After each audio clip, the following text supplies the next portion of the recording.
Está entrando. Você falou de Ercília? Não lembro mais. Se for de Ercília, é a mãe da Maria. Bom, meus irmãos, vamos voltando, 8 horas. Já vamos iniciar com a nossa prece. Antecipadamente, se caso cortar, eu antecipadamente peço desculpa a vocês. É que realmente durante a semana eu pesquisei sobre isso, tá? Quinta-feira passada cortou muito e depois eu fui ver a gravação não me cortado. Me falaram que o problema é do próprio Facebook, tá? Então, se caso vocês não conseguirem acompanhar bem, a gravação tá ficando boa, tá? Então vamos lá, 8 horas, vamos iniciar então, meus irmãos, aguardando os outros a entrar. Mas já é 8 horas, então vamos iniciar, por favor.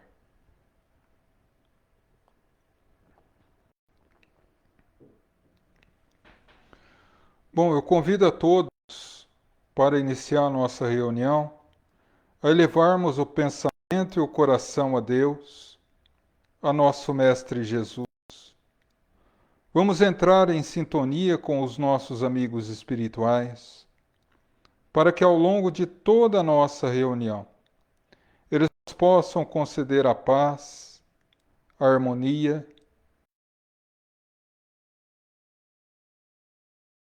para as nossas necessidades íntimas e ao sairmos daqui, possamos ser renovados e fortalecidos para continuar as nossas tarefas. Que assim seja, graças a Deus. Pecado.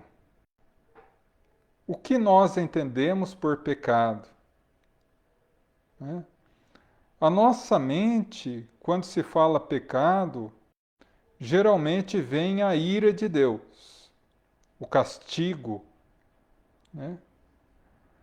Mas hoje a gente vai aprofundar um pouco mais sobre esse tema e perceber que a questão é um pouco mais diferente do que nós imaginamos. Para falarmos de pecado, temos que voltar um pouco à história do povo hebreu. Propriamente, no Êxodo, um dos livros do Antigo Testamento, quando Moisés recebe as tábuas dos 10 mandamentos da lei do alto do Monte Sinai. Sempre que eu falo Moisés e as tábuas dos 10 mandamentos da lei, a maioria de nós, bem como todos os filmes relacionados à história de Moisés, mostram Moisés acima da montanha, carregando 2 tábuas de pedra com os mandamentos. No entanto, é curioso, porque o texto bíblico não fala o número de tábuas. Ele apenas diz as tábuas da lei. Então, como que ficou configurado que eram 2 e não 3, 4, 5 ou mais? Por um motivo muito simples. Pecado, em hebraico, tem 2 significados. Sim, 2 significados. E nenhum desses 2 tem a ver com o pecado que nós entendemos hoje. Para o povo hebreu, existe o pecado contra Deus e o pecado contra o irmão, contra o próximo. Então, por isso, os 10 mandamentos da lei serem divididos em 2 tábuas. Porque acredito que poucos perceberam isso, mas os 10 mandamentos da lei são divididos em 2 partes. do primeiro ao quinto mandamento, os pecados contra Deus. E do sexto ao décimo, pecado contra o irmão. Vamos fazer um checklist para ver? Os pecados contra Deus. O primeiro, não ter outros deuses diante de mim. Segundo, não usar ou proferir o santo nome de Deus em vão. Terceiro, lembrar de santificar o dia de sábado para Deus. Quarto, honrar pai e mãe. E quinto, não matar. Aí alguém pode falar assim, mas honrar o dia de sábado é um pecado contra Deus? Sim, porque na cultura hebraica, o sábado, o Shabat, era um dia reservado à adoração e à oração a Deus. E o reservar o nome de Deus era tão sério que até hoje na cultura judaica, hebraica, eles não usam o nome Eli, que é o nome em hebraico para Deus. Eles usam Shalom, paz, ou o Senhor, o grande Senhor. Então, e o quarto mandamento? Honrar pai e mãe. Porque como o próprio livro dos Espíritos nos fala, o pai e a mãe são co-criadores de Deus, com Deus, na criação. Então, há uma reverência muito grande em relação aos pais. E a morte, o matar, por ser a suprema desobediência em relação a Deus. Agora, o sexto em diante são em relação não a Deus, mas ao próximo. Ou, como a cultura hebraica entendia na época e até hoje, contra o irmão. Que irmão que é esse? O irmão de raça, hebreus. Né? Então temos o sexto, não furtar. Temos o sétimo, não levantar falso testemunho contra o vosso próximo. Oitavo, sétimo, não cometereis adultério. Oitavo, não levantar falso testemunho contra o vosso próximo. Nono, não cobiçar a mulher do próximo. E décimo, não ter inveja. Todos em relação ao próximo. Então, dessa forma, o conceito de pecado na raça hebraica, ou no hebraico até hoje, são dois: o pecado contra Deus e o pecado contra o próximo, ou irmão. Então, nesse sentido, o pecado contra Deus é het. Het. Het é o pecado que se comete contra Deus, que significa sair do caminho. Sair do caminho. Você está no caminho certo, você sai do caminho. É o het, que é o pecado contra Deus. Por isso que Jesus, em dada ocasião, diz: eu sou o caminho, a verdade e a vida. Então, ele é o caminho que leva a Deus. Sempre que você comete um pecado contra Deus, sempre que você comete um het, você está indo fora do caminho, fora de Jesus que conduz a Deus. E temos o Avonai. Avonai, que é o pecado contra o irmão. No caso da cultura hebraica, contra os próprios hebreus. Né? E esse Avonai, ele tem um outro significado, é o sofrimento. Porque sempre que você pratica o Avonai, sempre que você pratica o pecado contra o próximo, você sofre. Então, o Avonai, ele pode ser traduzido como pecado contra o próximo ou até como sofrimento, dependendo do contexto da frase. Né? Então fica muito mais interessante a compreensão hebraica E a gente vê que em nenhum dos dois casos a gente tem essa questão como nós temos hoje.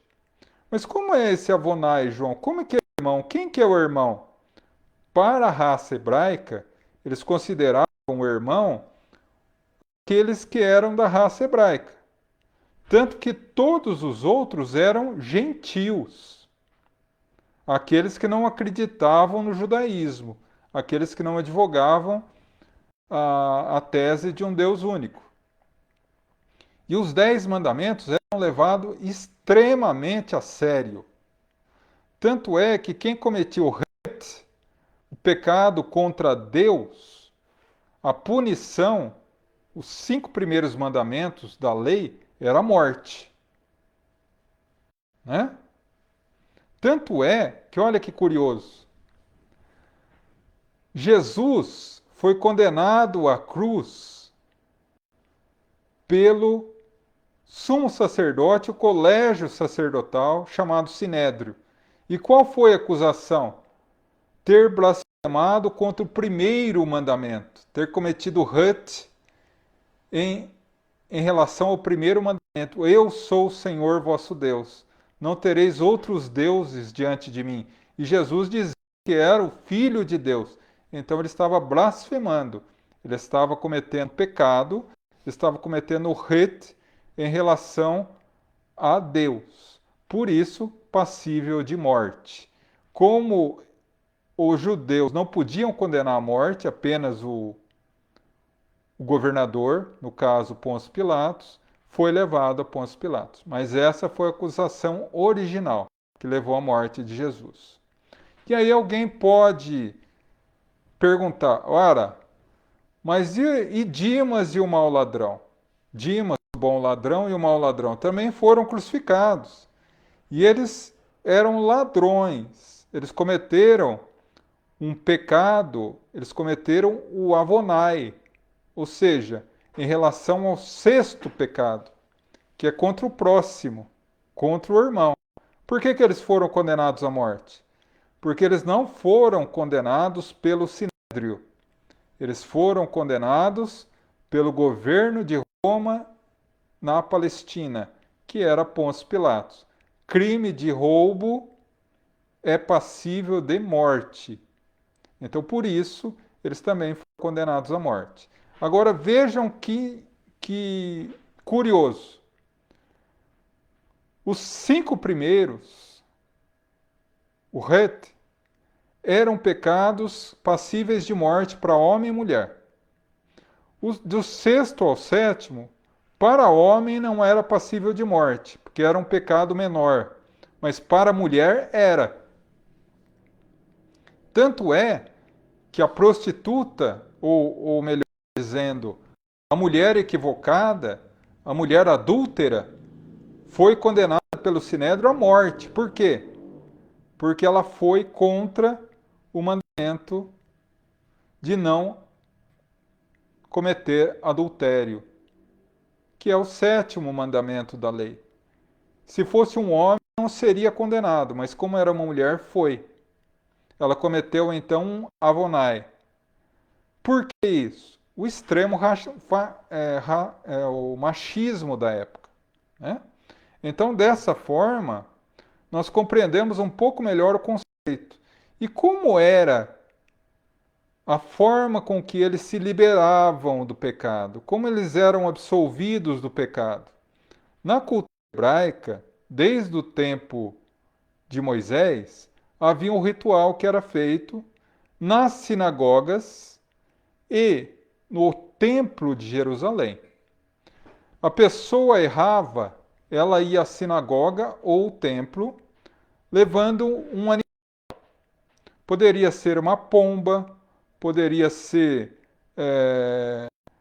um cabrito, uma cabra, um bode, uma ovelha. E ali ele fazia um ritual de transferência do pecado. Ele colocava a testa dele na testa do animal, fazia uma oração de transferência do pecado, e uma vez esse pecado transferido para o animal, esse animal era sacrificado e ele ficava isento do pecado. Isso era na cultura hebraica há 2000 anos atrás, né? Mas era assim. Só que, com a difusão do Evangelho de Jesus, e particularmente dos 4 evangelhos que foram inicialmente traduzidos do hebraico para o grego, porque o grego era a língua oficial do mundo naquela época, era o inglês daquela época, porque apenas há 4 séculos atrás, Alexandre o Grande, rei da Macedônia, havia dominado 90% do mundo conhecido e difundido o grego por todo o mundo. Então ali foi traduzido no Evangelho a palavra het e a palavra avonai, que são pecado, para uma só, amartia. Amartia significa pecado. Mas o que é o significado original da palavra amartia? Nem o significado de het, nem o significado de avonai do hebraico, mas sim o significado de errar o alvo. Errar o alvo. Alguém mira no alvo e erra.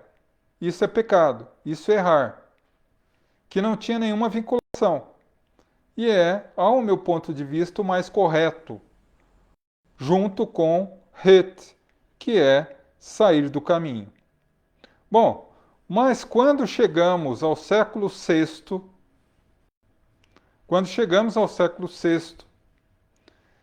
e, por ordem do Papa Damásio, o então secretário do Papa Damásio, Jerônimo, que hoje é conhecido como São Jerônimo, traduziu os textos sagrados, a Bíblia, do grego pro latim, chamada a Vulgata Latina, que é a tradução que ele fez, ele trocou a palavra het e a palavra avonai do hebraico e a palavra amartia do grego para a palavra peccatum, que tem o significado de ofensa contra o próprio Deus.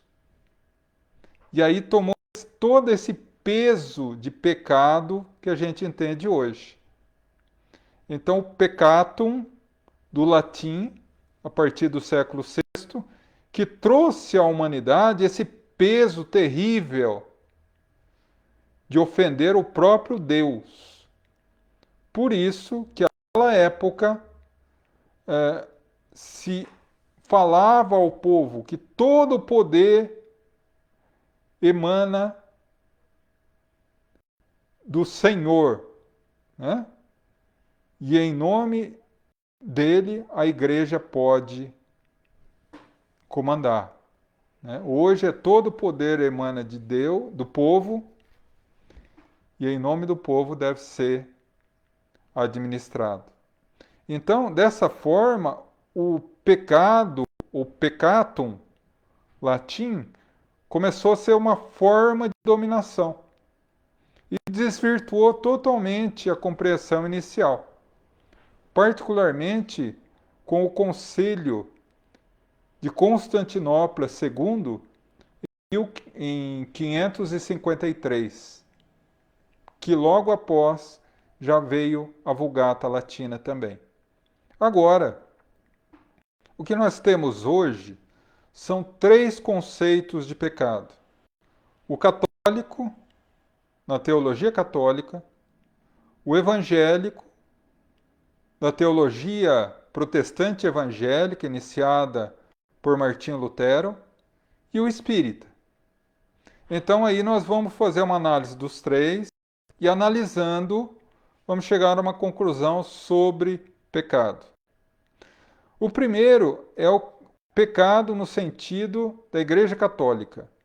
A Igreja Católica diz que existem 3 tipos de pecado: o pecado original, o pecado capital e o pecado venal. O pecado original é o pecado cometido por Adão e Eva no paraíso. O pecado de ter desobedecido a Deus e comido o fruto proibido. Esse pecado, segundo a teologia católica, é um pecado que é transferido de geração a geração até nós hoje. E todos nós nascemos com o pecado original. Portanto, ao batizar uma criança, quando ela nasce, a ritualística do batismo, que é um sacramento, é para retirar o pecado original. E a partir daí, esse pecado original seria transferido. Para os homens, o castigo foi ganhar o alimento com o suor do próprio rosto, o trabalho. Já coloca o trabalho como algo penoso. E para a mulher, o castigo era, ao dar à luz, ter a dor do parto. Né? O que hoje já não é bem assim, porque hoje tem anestesia. Né? Mas, enfim, era assim. Então, o pecado original cai em suas próprias bases. Por quê? Porque no livro Céu e Inferno, capítulo 7, há um item chamado Código Penal da Vida Futura. São 33 artigos que relacionam toda a questão da justiça divina e lei de causa e efeito. E lá no capítulo 21, diz exatamente assim: todo e qualquer erro é pessoal e intransferível.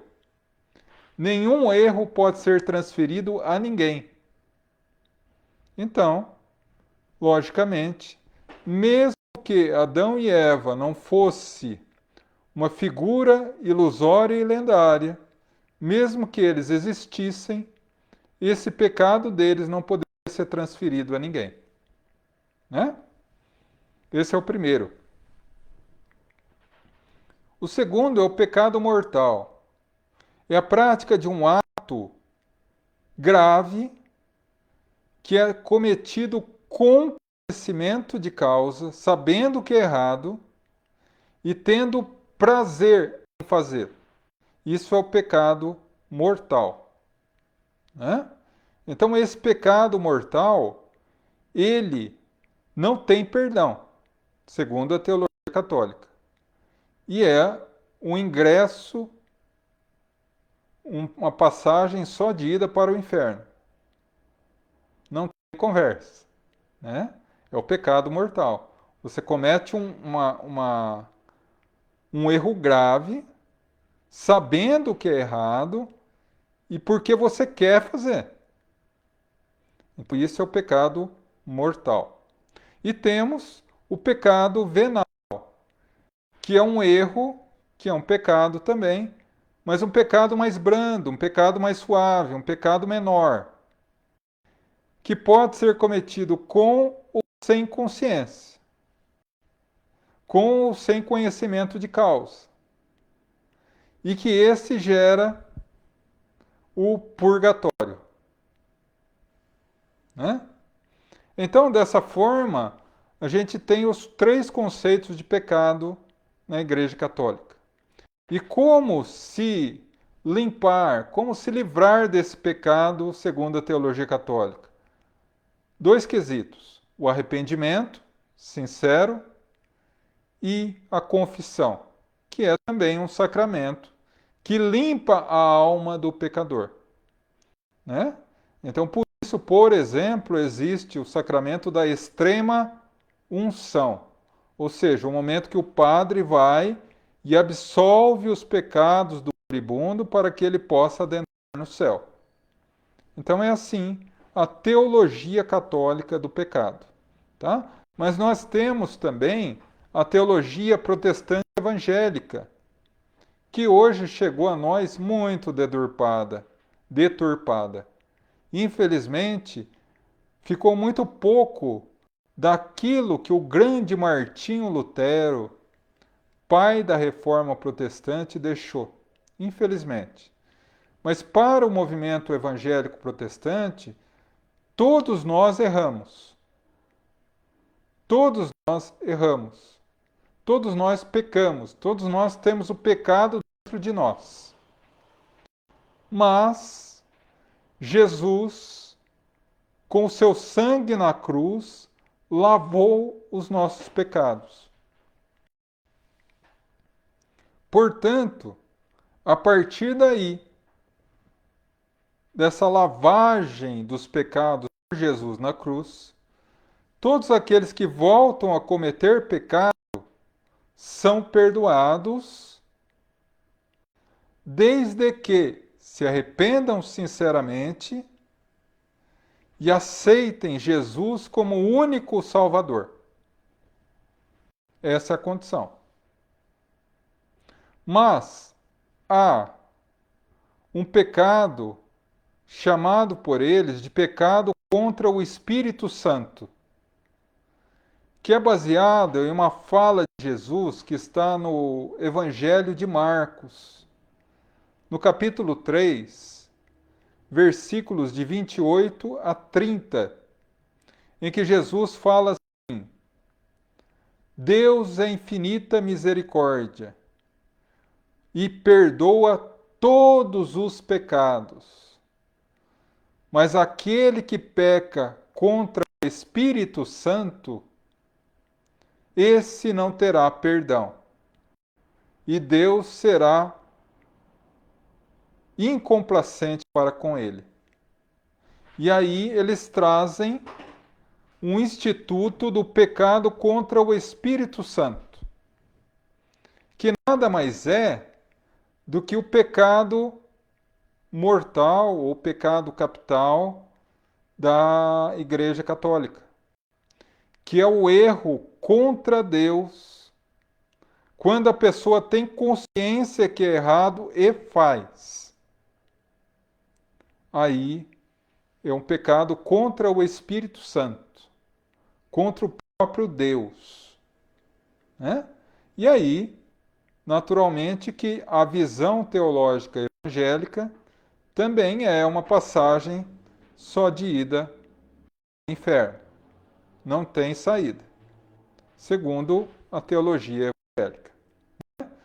Mas para todos os outros pecados, há necessidade do arrependimento, de aceitar Deus como único Salvador e se batizar. A única diferença de batismo é que o batismo católico é para limpar o pecado original. E o batismo evangélico é para purificar novamente o indivíduo. Por isso que o batismo católico é feito na criança recém-nascida e no evangélico, na maioria das vezes, a partir da adolescência. Então, nesse sentido, nós já vimos o pecado no sentido hebraico, a origem grega de pecado, a origem latina de pecado, o pecado segundo a Igreja Católica e segundo a denominação evangélica. E agora nos resta ver o batismo segundo a doutrina o pecado segundo a doutrina espírita. E segundo a doutrina espírita, o que é pecado? Pecado é, segundo a doutrina espírita, um erro, que é muito semelhante ao amartia grego, errar o alvo, ou o het hebraico, sair do caminho. Sempre que o indivíduo erra, sempre que o indivíduo sai do caminho indicado por Jesus, sempre que o indivíduo erra o alvo, e nesse sentido o alvo é a verdadeira conexão com Deus, através de Jesus, o nosso modelo e guia, ele peca, ele erra, ele se torna um pecador. Por isso, nós não gostamos da palavra pecado. Nós sempre substituímos por erro. E aquele que erra não é um pecador, e sim aquele que se equivoca, aquele que errou. Apenas e simplesmente isso, tá? Então, nesse sentido, como entender, como entender a reparação do erro? Como a doutrina espírita entende a necessidade de se livrar do pecado? Ao contrário dos nossos irmãos católicos e evangélicos, nós entendemos que o capítulo 7 do livro Céu e Inferno, no item já falado, Código Penal da Vida Futura, nos esclarece bem. Porque no próprio livro Céu e Inferno, Kardec fala que não existe céu como nós conhecemos, nem inferno como nós conhecemos, porque não existem penas eternas. E o mal é uma doença, é o esquecimento do bem, é o esquecimento de Deus. E quando nós readquirimos a presença de Deus como lembrança, nós nos tornamos bons novamente. Então, nesse sentido, conforme diz o artigo 4 do Código Penal da Vida Futura, quando diz, entre outras palavras, Deus é infinito amor e misericórdia, e todos os seus filhos serão recuperados. Ou como Jesus diz, nenhuma das ovelhas que meu Pai me confiou será perdida. Então, o próprio Espiritismo nos esclarece que o pecado, o erro, ele é reparado, ele é limpo em 3 momentos diferentes. O primeiro passo para limpar o pecado ou o erro é o arrependimento. O arrependimento é essencial. Arrepender-se é, poxa, eu não devia ter feito. Não devia ter errado. Me arrependi. Não vou fazer mais. Isso é arrependimento. Mas o artigo 16 do Código Penal da Vida Futura diz: o arrependimento, não obstante ser o primeiro e luminoso passo para apagar a falta, não é suficiente por si mesmo. É necessário ainda a expiação e a reparação. Portanto, a expiação, o arrependimento é o primeiro passo. Não devia ter feito. Não devia ter feito. Nunca mais eu vou fazer. Esse é o arrependimento. Mas a partir do momento que inicia o arrependimento, o indivíduo começa a expiar a falta. Expiar a falta não é o conceito que muitos espíritas têm hoje, que expiar é castigar, é sofrer as consequências da falta. Não é exatamente isso, porque não é um castigo. Expiar é o sofrimento íntimo, o sofrimento da consciência que o indivíduo sente sempre que ele erra.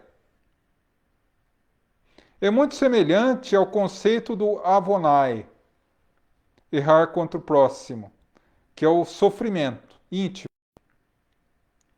A consciência pesada, poxa, não devia ter feito, e agora? E aquilo começa a incomodá-lo.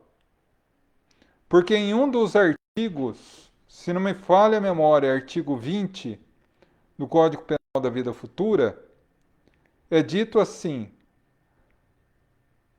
a lembrança da pessoa que nós ferimos e dos acontecimentos que envolveram acompanha aquele que errou.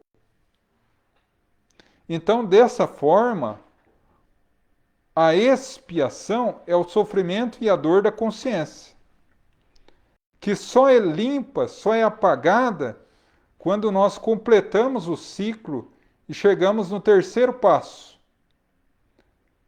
no terceiro patamar, que é a reparação do erro.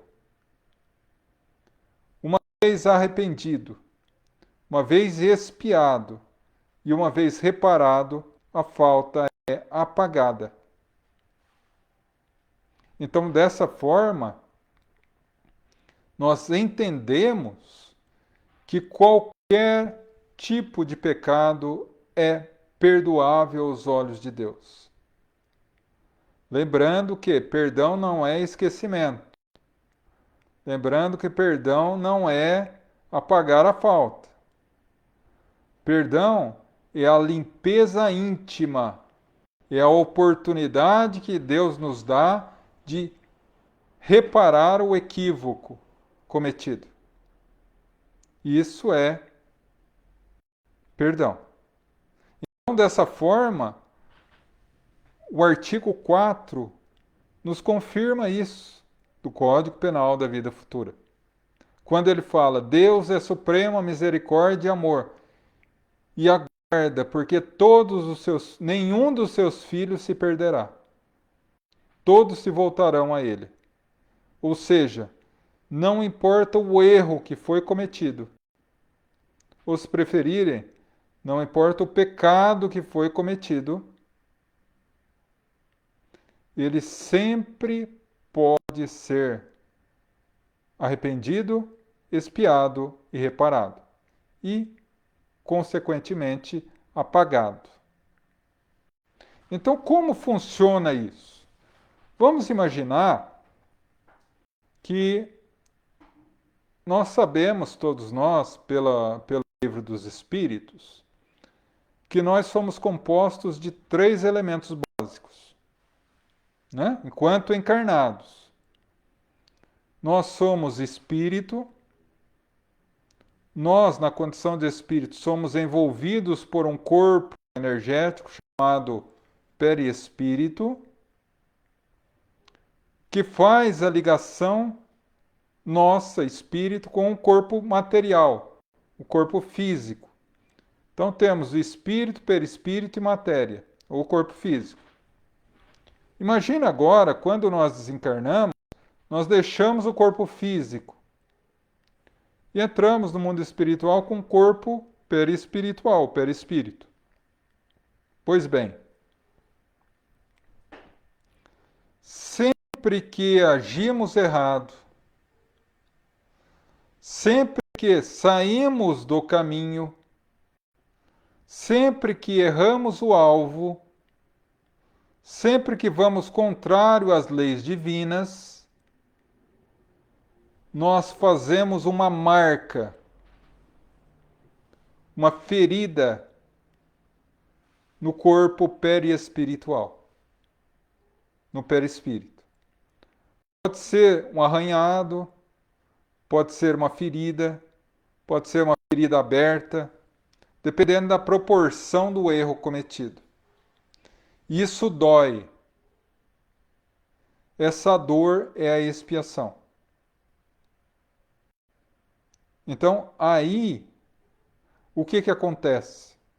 Se a pessoa, enquanto encarnada ainda, se arrepender, sinceramente se arrepender do erro, começar a sentir a dor dessa ferida do perispírito, que é a consciência pesada, que é a expiação, e ela fazer o possível para reparar essa falta, essa ferida é curada do corpo espiritual, é limpa do corpo perispiritual, e nós nos libertamos do erro ou do pecado.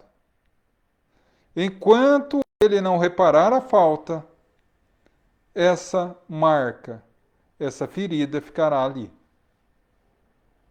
Como também um dos artigos do Código Penal da Vida Futura.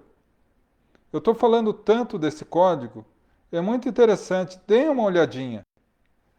capítulo 7 do livro Céu e Inferno, a Justiça Divina segundo o Espiritismo, item Código Penal da Vida Futura.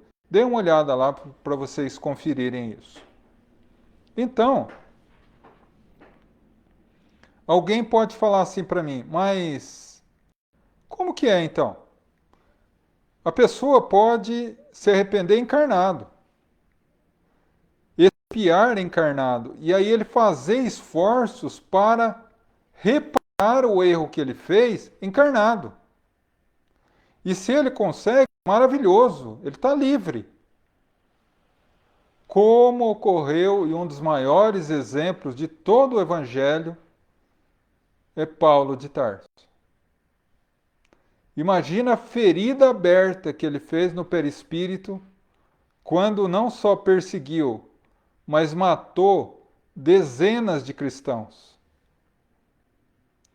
Mas o seu arrependimento, a sua expiação e principalmente a sua reparação, quando ele se torna Paulo, foi de tal proporção que ao desencarnar, o seu espírito estava tão puro e límpido que ele foi recebido pelo próprio Jesus.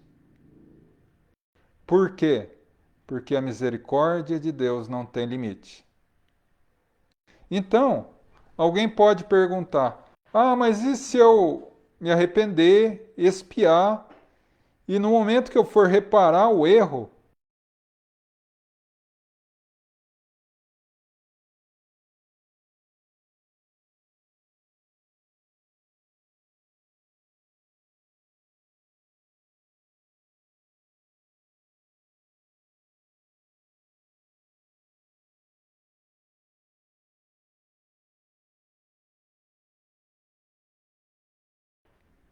como está no Código Penal da Vida Futura, mas como é muito mais conhecido na segunda carta de Pedro, só o amor cobre a vastidão de pecados do mundo. Então, dessa forma, a gente consegue. Mas vamos supor que a pessoa errou, pecou e não se arrependeu enquanto encarnado. Desencarna, leva essa ferida para o mundo espiritual, no perispírito. Passa um bom tempo nas regiões inferiores até que reconheça que quem fez aquela ferida foi ele. Que ele não está ali por castigo, ele está ali por falta de arrependimento. No momento que ele se arrepende, ele é socorrido. E ao ser socorrido, a consciência começa a lhe cobrar a expiação. E ele projeta uma nova encarnação, onde ele pode reparar esse mal que ele fez, através do sofrimento e da dor, ou através do trabalho no bem. E por que que a maioria escolhe o sofrimento e a dor? Porque nessa equação entra um elemento pernicioso, venenoso, chamado remorso. Remorso é quando nós pegamos o sentimento de culpa inerente da expiação e ampliamos ele num ponto muito grande, em que a gente só se sente reparado totalmente se a gente passar por um sofrimento semelhante. E aí, retornamos à Terra e vamos reparando, seja pela dor, seja pelo amor, seja pelo sofrimento, seja pela prática do bem. Reparado o erro, isso sai do contexto da nossa existência. Sai do nosso perispírito. Mas e aquele que não me perdoou? Ele voltará e terá que resgatar também. Como assim, João? Quando eu erro e não me arrependo, e a pessoa me perdoa, a pessoa segue seu caminho e eu tenho que reparar o meu erro. Quando eu peço perdão e a pessoa não me perdoa,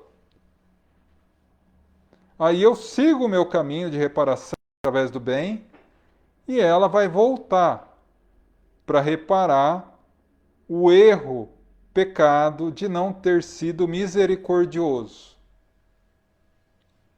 Lembra de Jesus? Bem-aventurados os misericordiosos, pois alcançarão misericórdia. Então, a partir daí, temos uma outra questão. E quando ambos não se perdoam, eu, por ter errado com ele, volto junto com ele para reparar com ele. E ele volta comigo porque ele não me perdoou e deveria ter perdoado. E aí é pau para quebrar. Até que nós dois cheguemos à conclusão que o amor é o único caminho. Né? Então é nesse sentido. Agora, nós podemos colocar nesse âmbito todo o arrependimento, a expiação e a reparação num exemplo muito simples. Um carro. Eu estou na minha cidade e vou para a cidade de Avaré, que fique à minha esquerda. Ok. Eu pego o carro e ao invés de pegar a esquerda, eu pego a direita. Isso é um erro. Quando eu estou na entrada da cidade de Águas de Santa Bárbara, que é a minha próxima cidade à direita, eu falo, nossa, errei. Queria ir para Avaré, errei. Isso é o arrependimento. É se tomar consciência que errou. Mas só o fato de eu tomar consciência que eu errei não me leva diretamente a Avaré. O que eu tenho que fazer? Eu tenho que virar o carro. Virar o carro, tomar outra rota, mudar o caminho ou voltar ao caminho é a expiação. E a reparação? A expiação, virar o carro por si só também não me leva para Avaré. Eu preciso me arrepender, ou seja, ver que eu errei, expiar, virar o carro e reparar, ou seja, voltar o caminho tudo de novo. Não só de Água de Santa Bárbara para a Cerqueira, mas para a Cerqueira para Avaré. Quando eu chego em Avaré, eu cheguei no meu destino. Eu reparei a falta.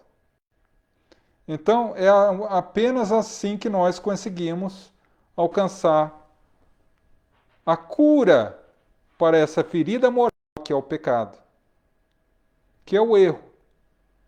Por isso, meus irmãos, não vamos vincular mais o erro, o pecado, a uma coisa sem jeito. Porque o erro, ele faz parte da natureza humana. Mas toma muito cuidado com isso. Porque a gente nunca pode falar assim, eu erro, mas também eu erro porque eu sou humano.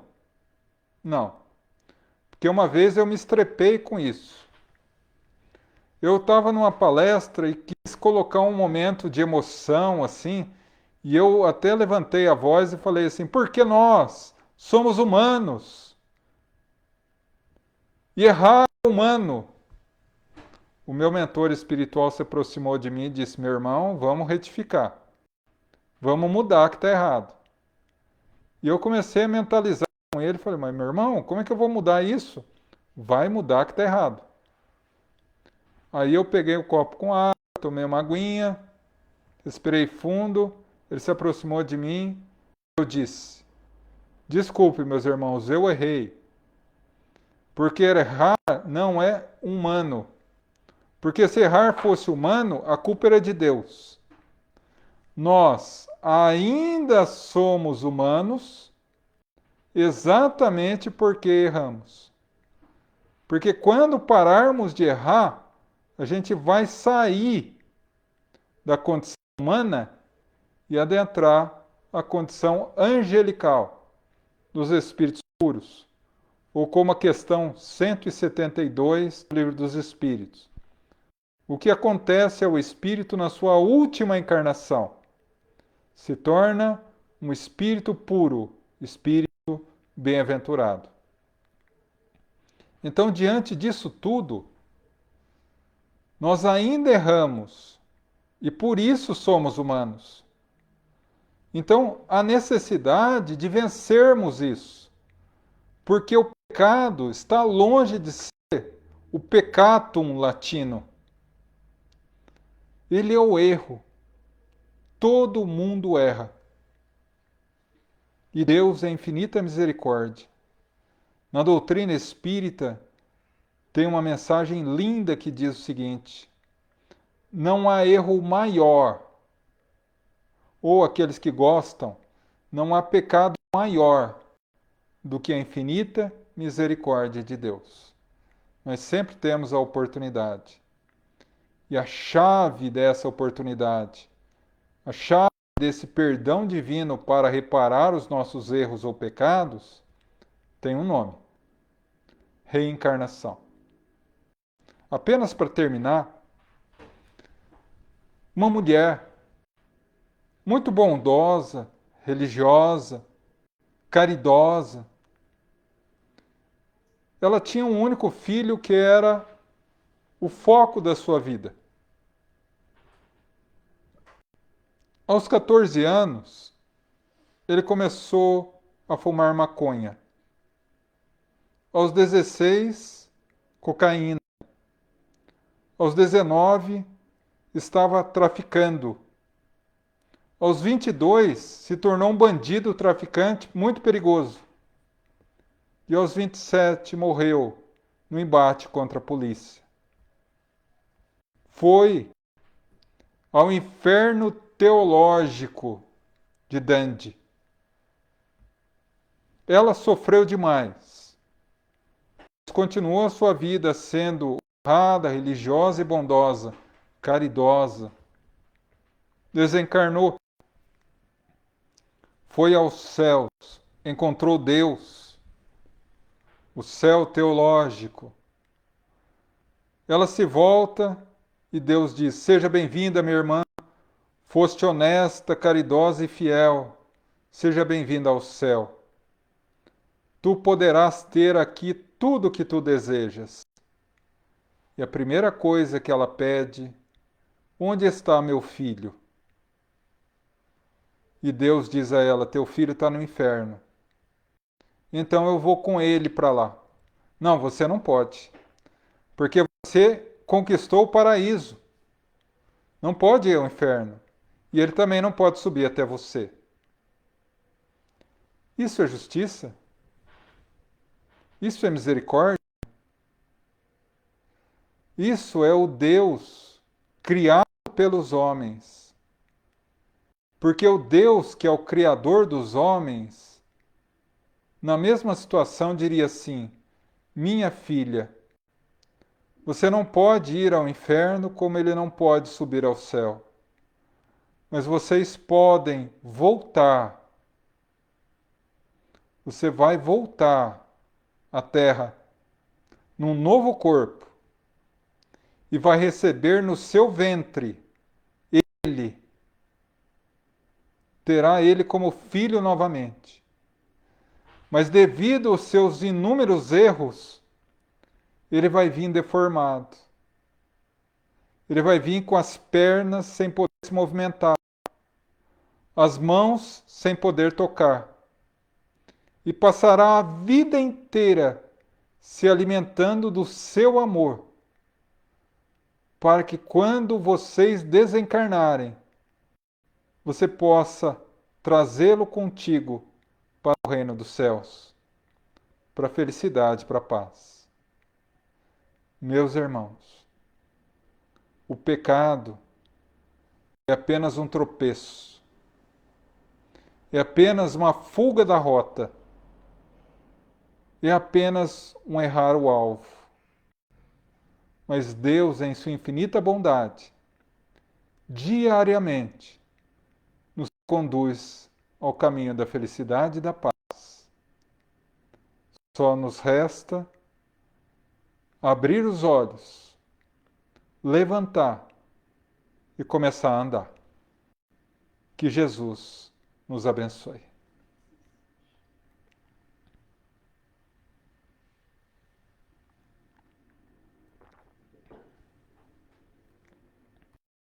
Vamos agora às nossas vibrações, tanto do passe e da fluidificação das águas, mas primeiro em relação aos necessitados. Vamos fechar os olhos e abrir a alma para Deus nosso Pai. Na imagem que estamos sendo abraçados por Jesus e envolvidos nesse abraço carinhoso, vamos falar-lhe ao ouvido das nossas necessidades e aflições. E Ele, o celeste amigo, haverá de nos amparar. Rogamos pelos nossos familiares, presentes, ausentes, próximos, distantes, onde quer que se encontrem, possam receber a visita amiga dos missionários do amor, levando o bálsamo da paz e da harmonia a todos. Pedimos pelos nossos irmãos encarnados em humanidade, que todos possam receber a luz da Tua misericórdia, Senhor. Todos que sofrem provas, expiações, dores e angústias, rogamos por eles, para que nos ilumine nos caminhos tortuosos da terra, através da luz imperecível do Teu Evangelho de amor. Rogamos por aqueles que passam pela vida física, aprisionados a um leito de hospital, a doenças tidas pela medicina humana como incuráveis, rogamos a cura, Senhor. Mas se não for possível, uma vez que a doença é remédio amargo para a cura do espírito, rogamos fé, perseverança, resignação e, sobretudo, a certeza que dia virá encontrarão muito mais do que a saúde física, a saúde espiritual. Pedimos agora pelos nossos irmãos em humanidade.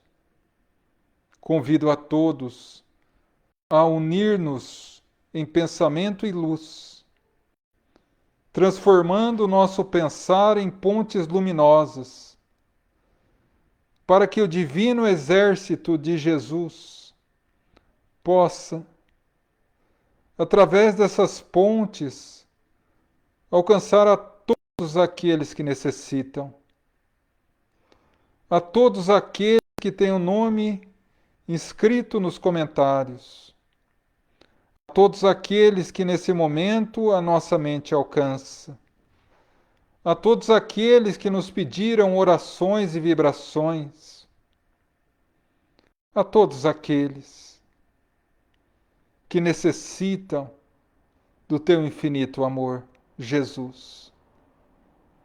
Rogamos que a Tua bênção e misericórdia se estenda sobre cada ovelha do Seu imenso rebanho, para que ao lado de cada pessoa, encarnada ou desencarnada, vinculada ainda ao planeta Terra, possa estar um missionário do Teu amor, amparando, fortalecendo, abençoando, curando. Rogamos, Mestre, pela humanidade sofredora, por todos que sofrem as angústias da pandemia, mas também e, sobretudo, aqueles que sofrem a angústia da contaminação pelo Covid que a tua misericórdia conceda a cura, que a tua bênção conceda a fé e a paz. Rogamos por todos aqueles que trabalham no setor da saúde, sem exceção. Rogamos também por todos aqueles que sofrem de outras doenças, de outros desastres, de outras dificuldades íntimas. Seja onde for, Mestre amado, tu sabes. Rogamos, leve o auxílio necessário. E assim, rogamos agora por todos aqueles nossos irmãos já desencarnados, nossos familiares que se foram antes, para que Deus os ilumine na nova etapa e que nós possamos dar-lhes o presente luminoso da nossa fé, banhada na fé e na esperança, que a vida continua e que o amor não acaba com a morte física. Rogamos por aqueles que sofrem no mundo espiritual as consequências de uma vida voltada ao erro. Pedimos, Mestre, que o arrependimento seja a chave que lhes abra a porta da vida renovada. Rogamos pelos nossos irmãos suicidas, para que a doce Maria de Nazaré, nossa mãe, possa envolver-lhes em teu manto de amor, libertando-os da jaula de desespero que eles próprios se aprisionam.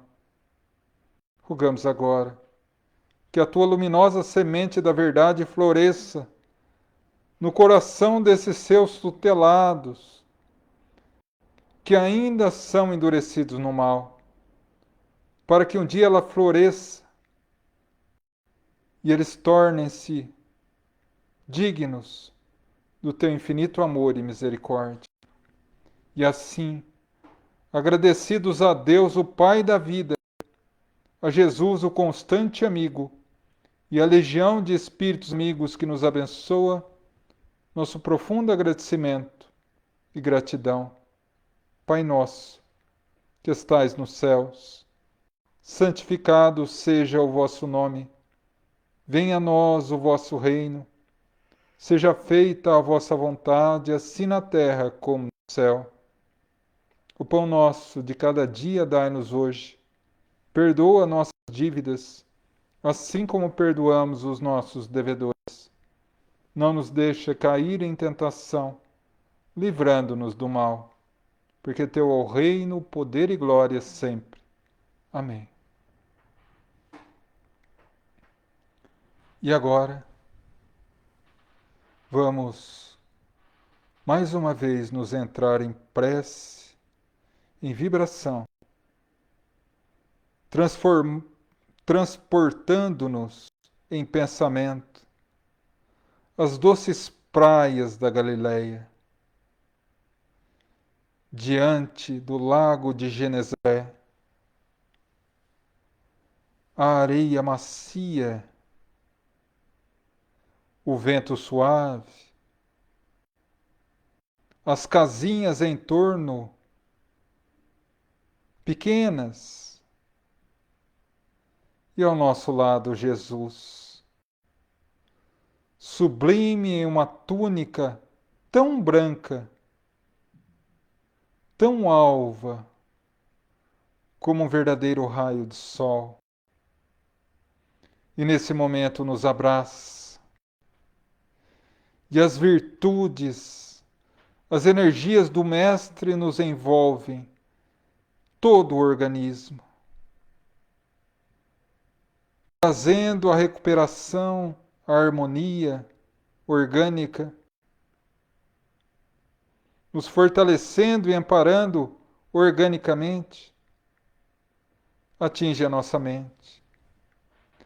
E os pensamentos negativos se esvaem, saem, e a nossa mente é tomada por uma luz imensa. E nos aparece na tela mental a imagem inesquecível do Mestre Jesus. Atinge agora a nossa alma e coração. E o sentimento de paz e de fé nos plenifica a alma. Estamos em um verdadeiro êxtase de felicidade e paz quando ouvimos a doce voz: Filho, segue em paz. Estou contigo nas lutas do mundo físico. Lembra, filho, se fazem isso ao ramo verde, o que não farão ao ramo seco? Mas não tenha medo. Estou contigo. Atravessa o teu caminho de espinhos com a perseverança e a fé daqueles que creem em mim. Pois eu venci o mundo, mas para vencê-lo, aceitei humildemente os braços da cruz. E aquele que quiser me seguir, filho, negue-se a si mesmo. Empunhe com força e coragem a sua cruz e siga-me. Pois da mesma forma que eu abandonei a cruz no Gólgota para retornar em glória para o mundo celeste, tu um dia abandonarás a cruz das suas dores e sofrimentos no Gólgota da tua libertação moral. Por ora, segue em paz e ama. E sempre que duvidardes do caminho, escolhe o amor. Mata dentro de ti os verdadeiros inimigos da tua alma, o orgulho e o egoísmo. E assim alcançarás a vitória e a paz. Vá em paz e ama.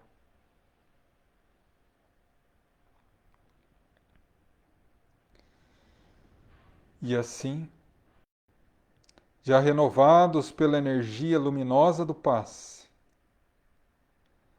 já diante não da água, mas do remédio divino, nos resta agradecer.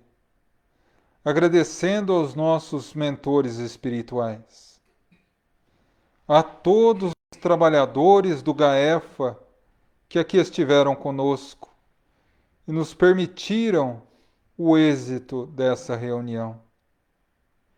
Agradecer ao dirigente espiritual da reunião, ao querido amigo que esteve ao meu lado durante a explanação sobre o pecado. Agradecer a doce Mãe Maria de Nazaré, a nossa mãe. Agradecer a Jesus, o nosso mestre, o nosso modelo, o nosso guia, o nosso Cirineu nas caminhadas do mundo. E a Deus, o nosso Pai, a quem humildemente entregamos mais uma reunião. E agradecidos rogamos, Pai, Senhor da vida, nos ilumina, nos fortalece e nos ampara, que possamos ter forças de continuar caminhando, não obstante com os pés doloridos com os espinhos do caminho, perseverar no caminho do bem, para que um dia nós encontremos a verdadeira vitória que não é a vitória sobre os outros, é a vitória contra o mal que ainda existe dentro de nós. Que assim seja, graças a Deus. E assim, meus irmãos, encerramos mais uma reunião do GAEFA com a graça e as bênçãos de Deus. Nossa profunda gratidão a cada um que está aqui conosco, a cada um que engrossou um pouco mais essa corrente abençoada de luz que atingiu tanta gente. Meu sincero carinho e gratidão. Sintam-se abraçados pelo meu coração. Dizer que, se essa reunião foi útil a vocês, de alguma forma, se os conhecimentos que eu trouxe aqui serviram de alguma forma a vocês, vamos compartilhar. Compartilhar para que mais pessoas possam acessar esse conteúdo e, quem sabe, se sentirem um pouco mais confortados e fortalecidos também. Emmanuel que disse a maior divulgação, o maior benefício ou caridade que podemos fazer em relação à doutrina é a sua divulgação. E acredito que se essa live servir para auxiliar uma pessoa, o nosso trabalho já terá sido bem feito. Do mais, dizer que ela continuará na página do Grupo de Assistência Espiritual Francis de Assis no Facebook. Dizer que daqui a alguns momentos também estará no nosso canal no YouTube, o GAEFA Espírita, juntamente com todas as outras reuniões de terça e de quinta-feira, que já passam de mais de 50 reuniões ao longo desse ano, porque a gente já está com as reuniões online há mais de um ano, né? Mais de um ano. E visitem também o nosso Instagram, Gaefa Espírita. Ali tem muitas mensagens, informações sobre a casa, enfim. E do mais, a nossa imensa gratidão a todos, convidando a todos a retornar ao encontro conosco na quinta-feira, depois de amanhã, às 8 horas da noite, para mais uma reunião. Agora, Pinga Fogo, perguntas e respostas, onde, como sempre digo, é uma reunião um pouco mais descontraída, onde nós podemos passear por vários assuntos da doutrina, onde vocês comandam a reunião, né? E logo após também a vibração pelos necessitados, o passe e a fluidificação das águas, tá bom? Do mais, todos tenham uma noite de luz, amanhã um dia abençoado e que Jesus, nosso Mestre, continue nos dando a mão na caminhada pelo mundo. Que Jesus nos ampare e Deus nos abençoe sempre. Muita paz.